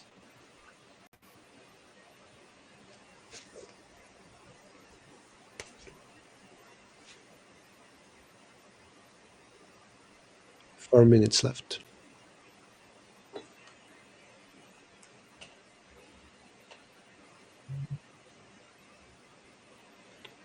Any thoughts on strategy here? Maybe it would be good, instead of looking at every code, to just retype one, just like Tourist did for 500 pointer. Yeah, I mean, if you think there is a solution that So I guess doesn't one other, right, then you can retype it. Can you repeat that? There is some other, and it cut you. I'm sorry, I was saying that Misov was asking Neil in chat, like to send him the case he was trying. So I'm wondering what was the reason for that. Is it possible that actually the reference solution times out in this case, and that's why Neil was getting errors? Do you remember if testers' solutions are also run for such a test? For the case, I don't think so. I think it only gets run against the main solution. Yeah, I would say the same. Yeah, it is possible that Neil challenge does. Like it might. I'm not sure what the reason for the timeout would be. Like it could just be a server issue. or there could be something with the intended solution. So myself might be looking into that a bit more. Yeah, Neil was definitely immediately on top of it. I mean, as soon as we opened the screen, he actually had already had the challenge going through. So, yeah, interesting spot. Is Umnik just finishing his unique MST? yeah. I think he just wants to be able to finish solving it. But did we actually see him trying to challenge anybody? Maybe he doesn't realize that the contest has ended. I think Umnik usually doesn't take part in challenges anyways, right? Yeah, Or like, often skips out on challenge phase. yeah. So you might just want to finish solving the problem. Sure. Or just start watching Brooklyn 999.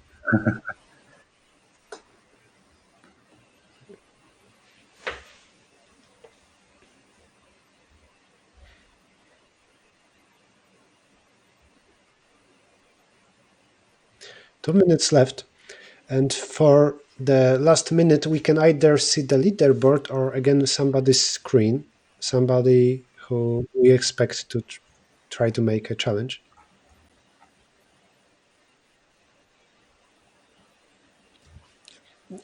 Does Neil sound fine?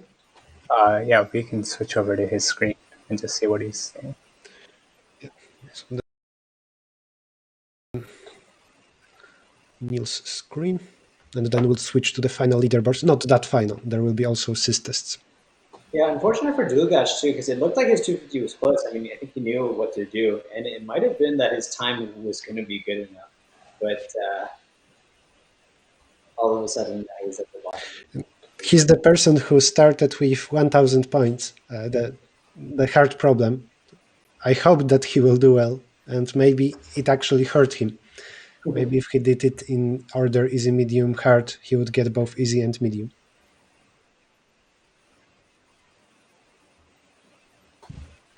We'll get some participants for an interview after the round and a short break.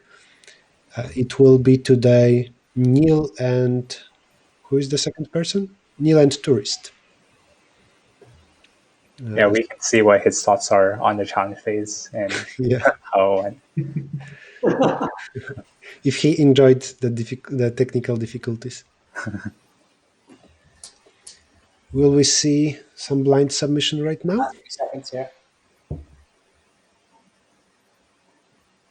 I think it would be also great to hear from Misov as to if he found out what's going on with Neil's challenges. If we can. Yeah, that's true. Let's see the leaderboard. Did we have any submissions in the last minute? If not, then I'm surprised. No, it looks like everything's still the same. I understand why Kaysen didn't try that, but if I was Neil or especially LHIC, then I would do it.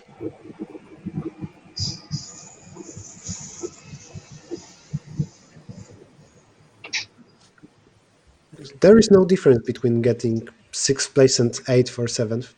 You should then take a risk. Yeah, that's true. You just blindly challenge any of the solutions.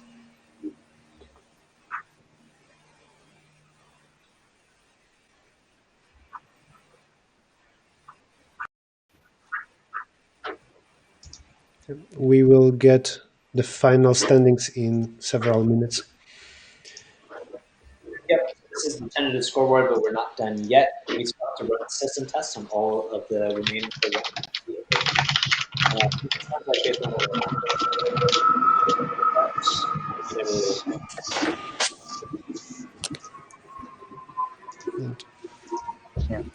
The number of failed sys tests depends a lot on the competition. Sometimes like half a people fail it. Of course, it's different for topcoder because in topcoder there is challenge phase. So if a lot of people make some mistakes, they are caught in the challenge phase.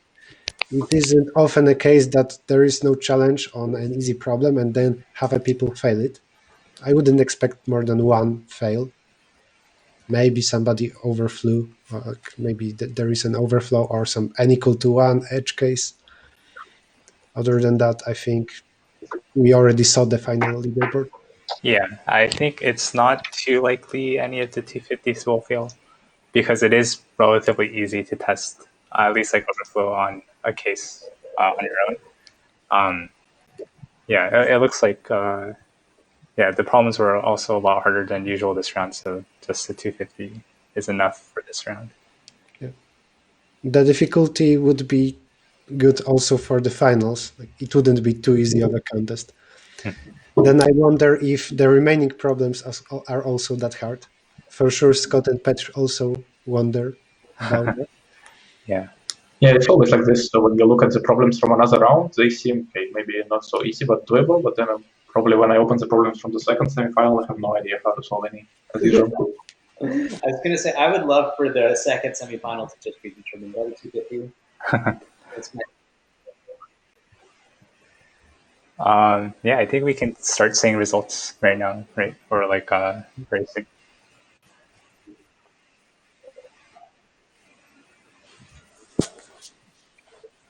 I think that will be like slightly animated leaderboard. We will reveal results from the bottom.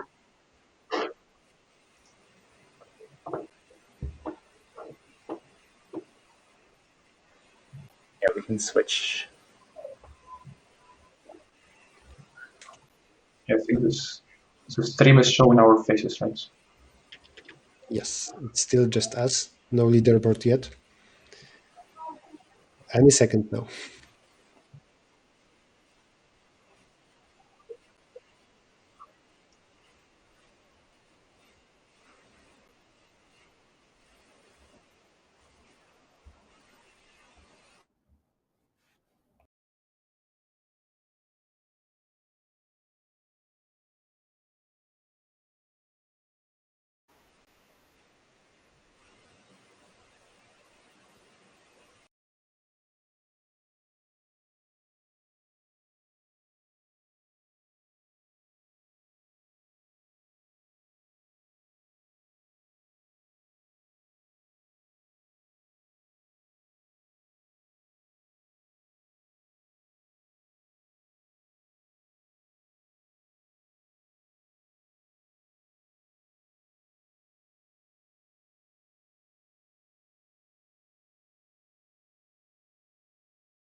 Also, top 4 people will advance, and then there are finals on the next Saturday. Scott, Petr, how are you feeling about the second semifinals? Some plans before that? Having a good sleep or practicing problems? today for sure. That'll be helpful. Yeah. I don't Yeah, know. no, just feeling well enough to not try to sleep. It all should be good. Don't you think Actually, Scott? this time I think Don't you think it is Scott? the first time there is no. Sorry, it's the first time there is no jet lag in the TCO for me, so it's quite nice. Yeah. It's bad to go between, like, for example, Europe and USA for finals of some competition a day or 2 days before, and then just want to sleep during the contest. I wonder if that would affect results of big competitions. For Iowa and ICPC, usually people come there several days in advance, right? Yeah, so you have some time to adjust to the jet lag. But it isn't a case for Code Jam, Top Coder Open, Facebook Hacker Cup. You're invited there one day before, maybe 2 days, and that's it.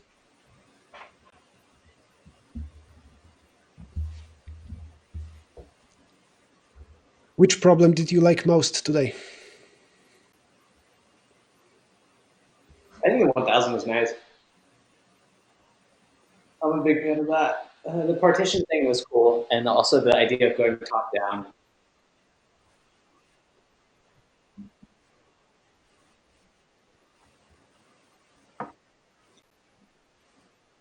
Okay, I think we'll switch to the leaderboard now and reveal the final scores. All right, let's see it. That's it.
Well, it's better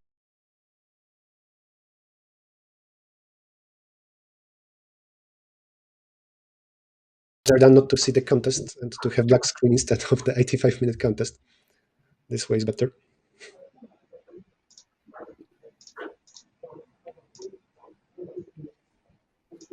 So I think another thing that will happen on Wednesday around the second semifinal, there will be a special SRM, which is only rated for people who had at most 5 contests, I think, at top quarter. Yeah. So if you wanted to try how top quarter works, then might.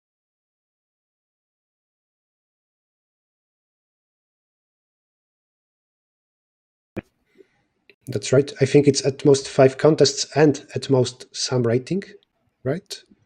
So basically, contest for beginners.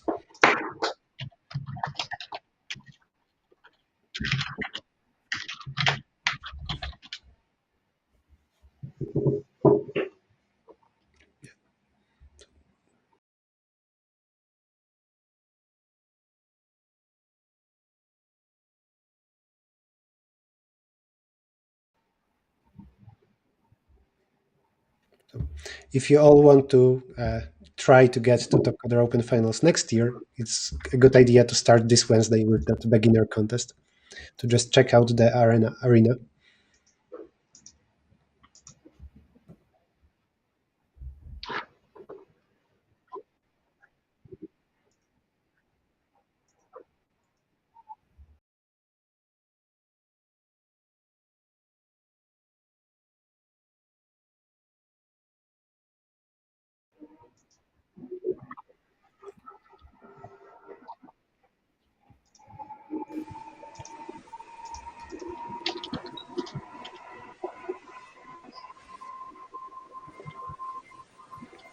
Yes, so we have seemed to have some technical difficulty with the broadcast. Hopefully we'll be able to get back up soon.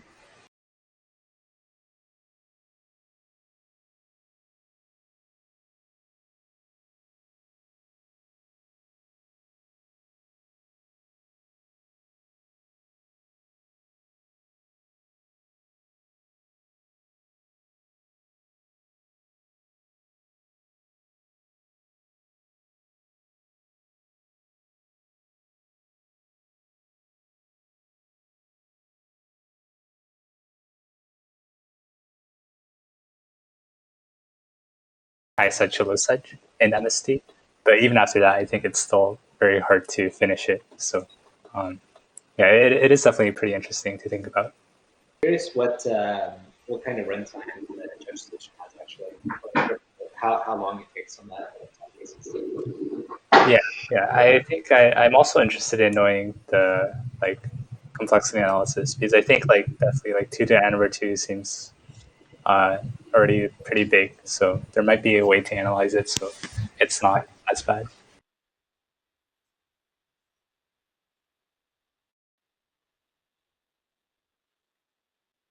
Without that, looking what happens at the hub, if maybe 2 to nth power would pass, or some, because it's so low constant factor, not all states are possible. Yeah. Something like that. So was there a reason for 52 instead of 40? You can For create 40, more people would try 2 to n over 2 for sure. Yeah, if it was 40, I think people would definitely try it 2 to n over 2 a lot more.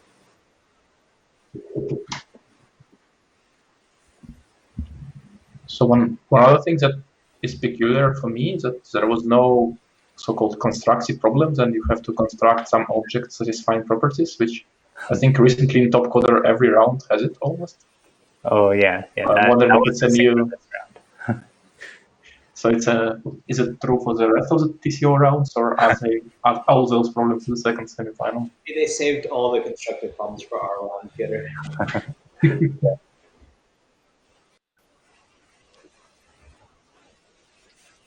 Indeed, Topcoder has a lot of constructive problems and DP problems, so at least we got the quota for that today. Yeah, I really like the mathy combinatorial type problems where it's kind of like just figuring out these math operations. Like all problems today were mathy combinatorial DPs, right? So just what we lacked is a constructive problem, and we would have a very standard Topcoder round. Right. I think the combinatorial constructive problems are also, like, a lot of those are really nice too. There was one I remember from 2018, which was very, or 2017, which was really, The main coordinator of problems in Topcoder, Mishov, says no comments on the constructive problems in semifinals 2 plus finals. So it might be the case that all 6 remaining problems are constructive. We'll see. Yeah. Yeah, if there were no constructive problems, why would he bring it up, right? So, Exactly. do we actually know, or can we announce who were the authors for today's problems, or is it still a secret? I don't know if it's a secret or not. Okay, yeah, I guess we can reveal. So for the easy, I think Misov wrote it. Second one, 500 was Maj K. And then third one, I forget, I think it was Jatin who wrote it. Yeah. Yeah, so we had 3 different authors this time for all the poems. Thanks.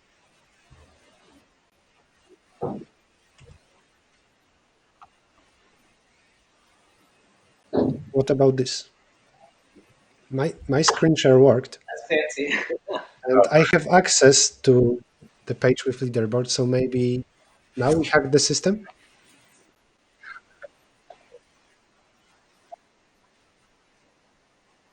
Yes, yes. So that everybody would understand, I think Erin is sharing a screen with the leaderboard, the blue thing you're seeing right now, and I have access for that in some very small window. I can make it full screen, move it.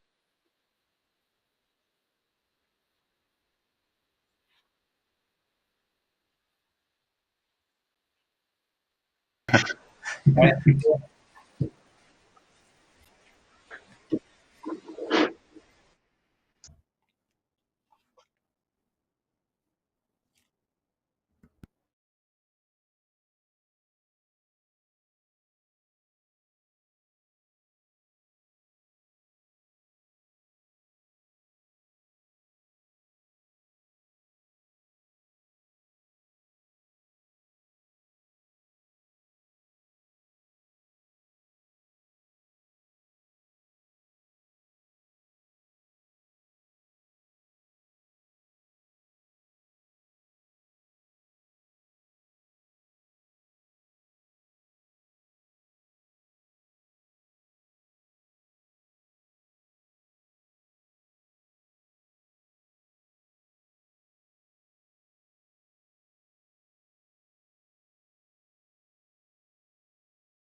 I think we can discuss the results because, as the chat says, Eknerwala just said that there is no audio anyway.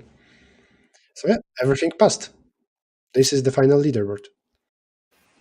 Yeah, it looks like none of the 250s failed. So that was kind of expected, I think.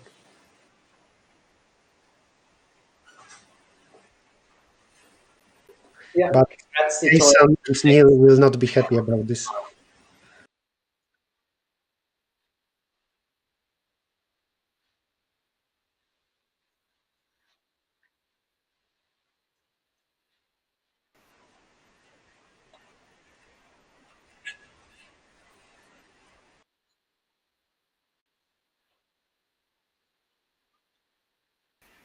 Okay. What happens backstage right now is that Neil's challenge is evaluated separately, and possibly if it would be correct and he would move up by plus 50, maybe he will advance as well. There Yeah, so will we be might have a finalist in the final round, it looks like. Yeah, that would be interesting to have like a 9% TCO finals. That would be first. or just we can then Oh, eliminate a random other person.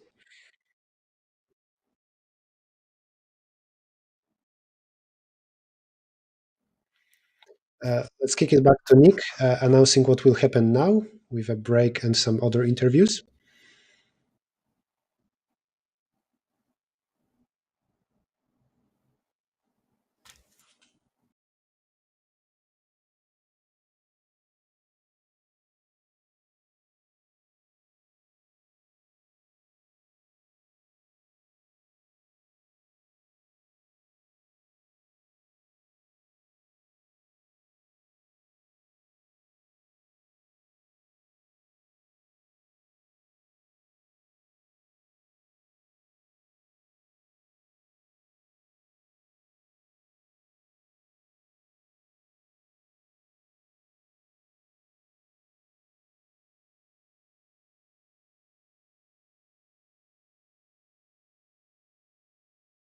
And their thoughts on these semifinals.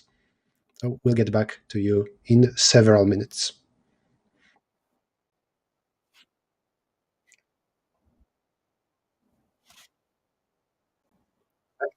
Thank you, Scott and Petr. Good luck in semifinals.